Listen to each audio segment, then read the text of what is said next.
If I just may for a moment just pursue this, because I think this is very interesting. And I don't want to be negative, but your answer to this last question suggests to me that what you are saying is it's a kind of a passive suggestion for the Ukrainian people that if they wait things out, things will improve because of the communication in the world today, because the spread of information, etc. Are there any sort of active, not violent, of course, but active pursuits that the Ukrainian society, the Ukrainian democratic society, should, in your opinion, or could pursue to bring this change more rapidly?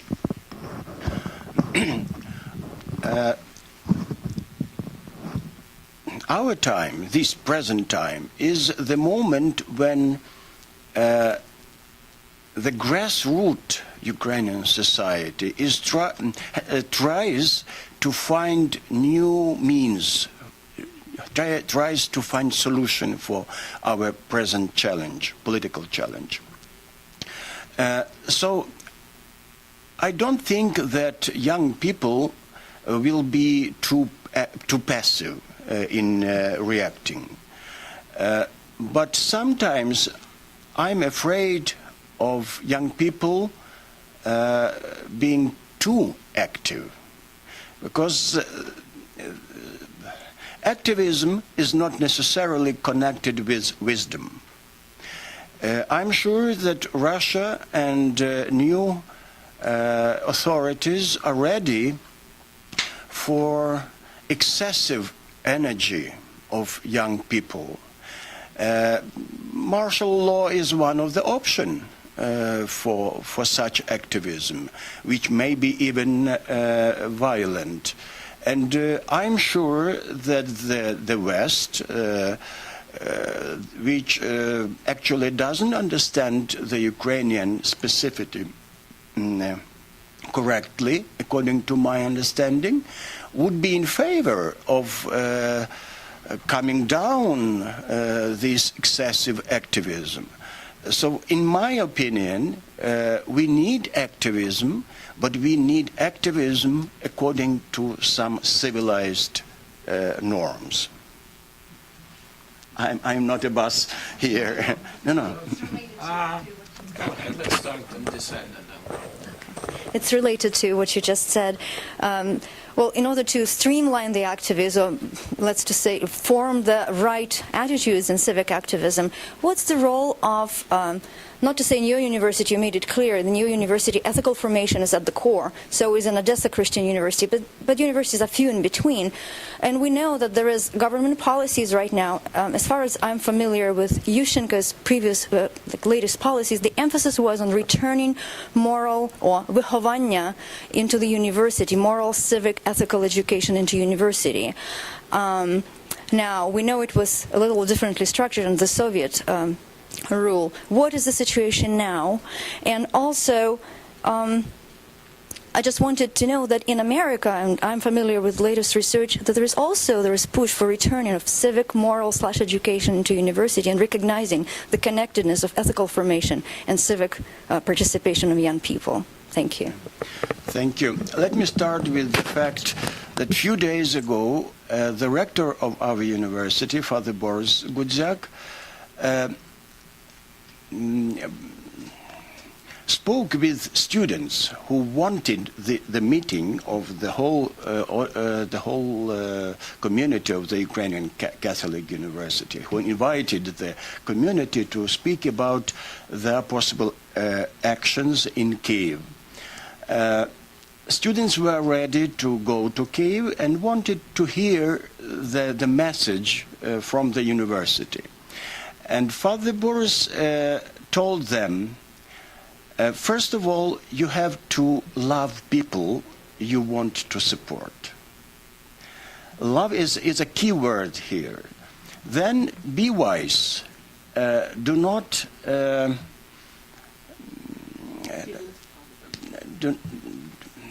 be cautious that you may be manipulated, you may be provoked to some aggressive actions.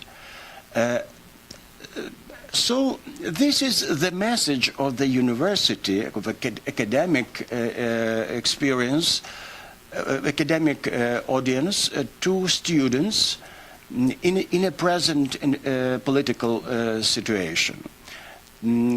I also hope that in all other universities who have some contacts with both church environment or Western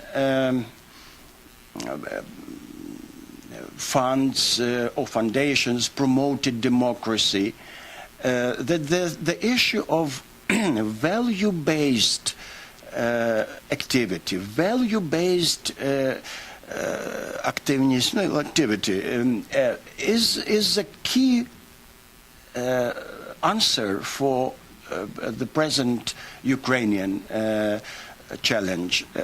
I would like to remind you that 55% of the Ukrainian population mentioned moral crisis as a main reason for the political crisis. That's why it is very important that we present this value-based approach for our students. Go ahead. We'll just go one. Oh, thank you. Olena, thanks.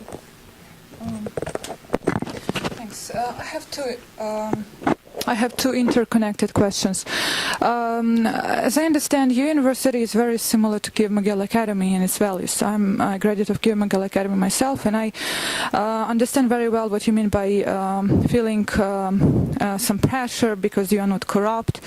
And in this regard, I would like to ask you, your students, do they form one group and communicate between themselves, or how do they interact with other students in Lviv? Corruption is a big problem in Lviv, and maybe students don't get this ethical education, because in the case of Kiev-Mogil Academy, the students basically communicate within their own circle, and it's like an island. And even if after they graduate, they communicate only in this circle. And the second question, which is related, how many of you students emigrate and leave Ukraine? Thank you. First of all, I would say that I cannot find one single answer for your question, because for example, during the Orange Revolution, we had an excellent communication in Lviv between universities, and I remember the real friendship of students of Kiev Academia, of Lviv National University and Ukrainian Catholic University at the Maidan. But when we speak about normal situation, normal challenges, some students are ready for responsible life, because to live a non-corrupted life means to be responsible for your choices, for your losses, to be responsible for everything. Some students prefer more easy way. Some students prefer to pay money and and have easy life. So it depends very much on the moral basis of a personality of students. That's why I cannot give only one answer. It depends on people. And about the emigration, we were proud that the picture, the pattern of our international relations of the Ukrainian Catholic University with our partners in democratical societies, in Western democracies, is so good, is so positive, in the sense that our people, our students, come back to Ukraine. The percentage of returns is just amazing. Many people expect that the Ukrainian Catholic University, giving good language skills and contacts with the Western partners, just prepare students for emigrating, for emigration. No, this is not the case. What we need at the same time is to provide jobs, to invite our graduates to work at our university, to provide them with skills which make them competitive, able to compete with other students in a job environment and job market. Okay. I'd like to make one statement and one question. People have the idea that,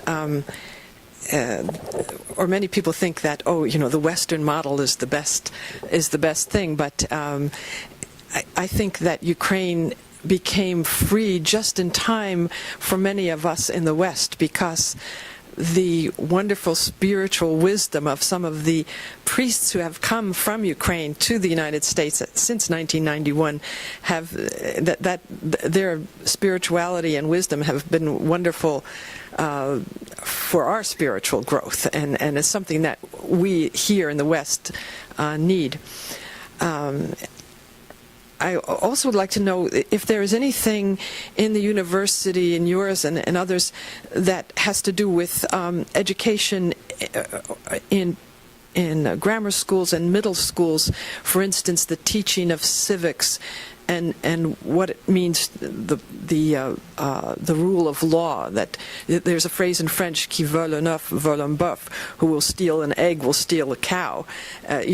Children have to learn that they shouldn't do illegal things even from an early age, and this idea of legality is part of spiritual. I don't know if there's any connection with grade schools in this way.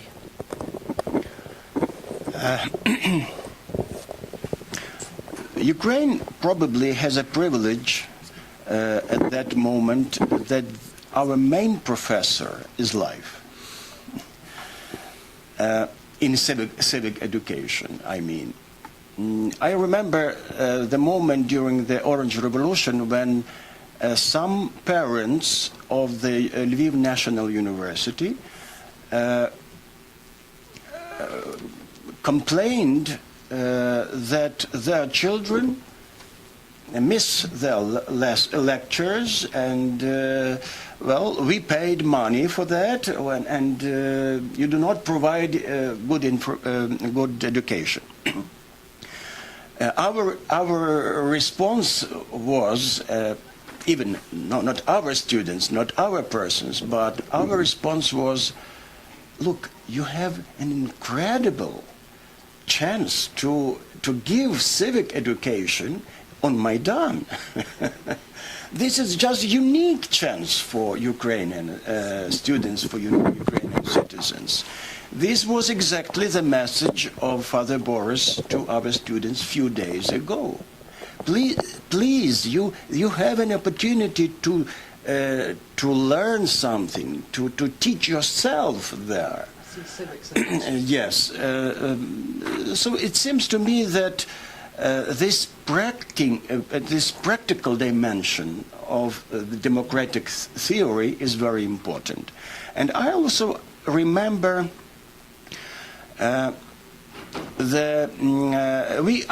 immediately after the Orange Revolution, we organized at the Ukrainian Catholic University the Christmas Together action.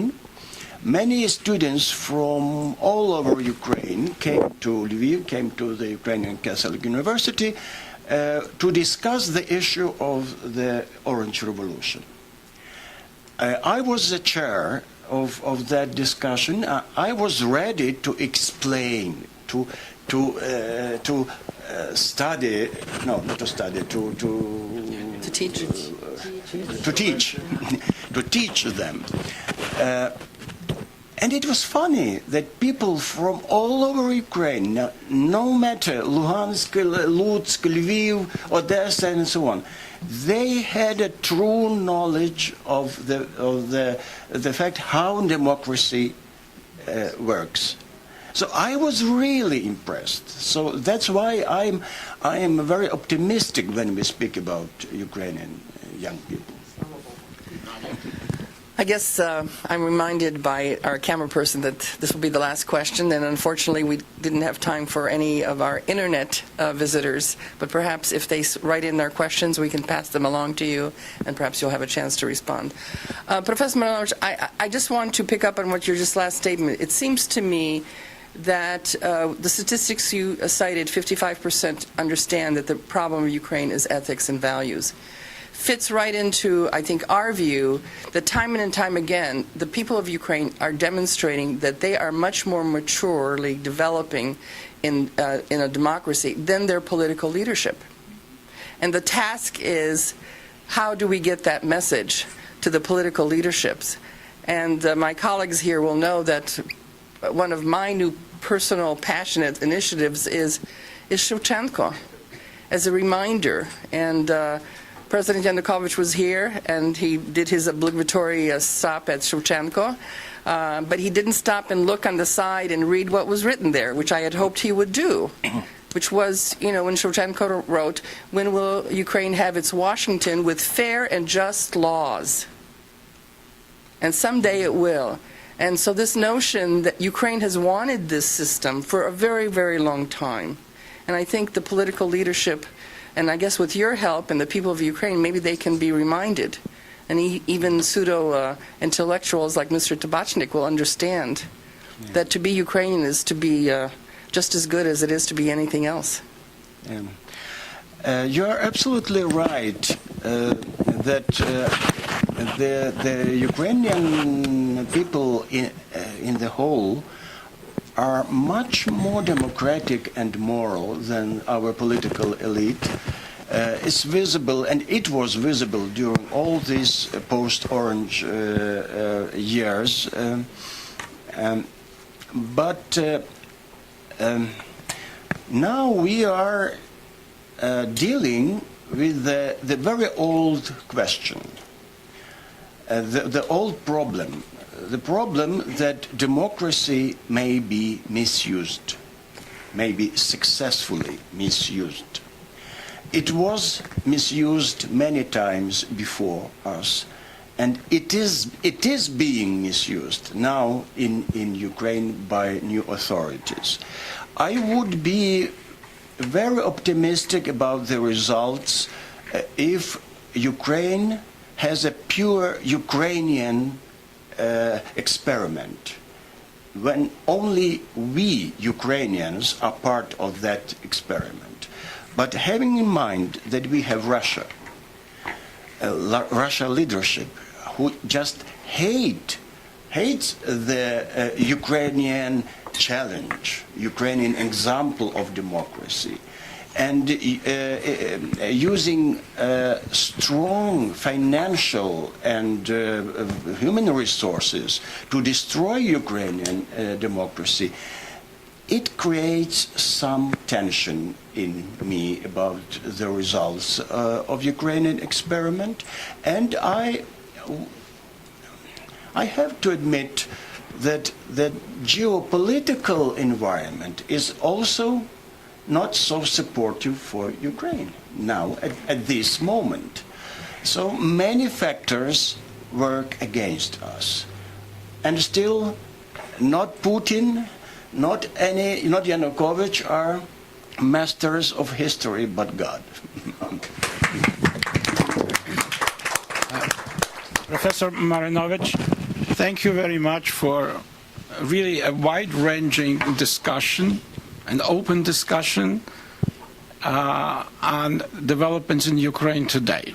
And I think all of us who have spent this hour and a half with you today feel less depressed about Ukraine, feel less that feeling that things are terribly bleak, but much more hopeful that the future of Ukraine is bright. Thank you very much. Thank you.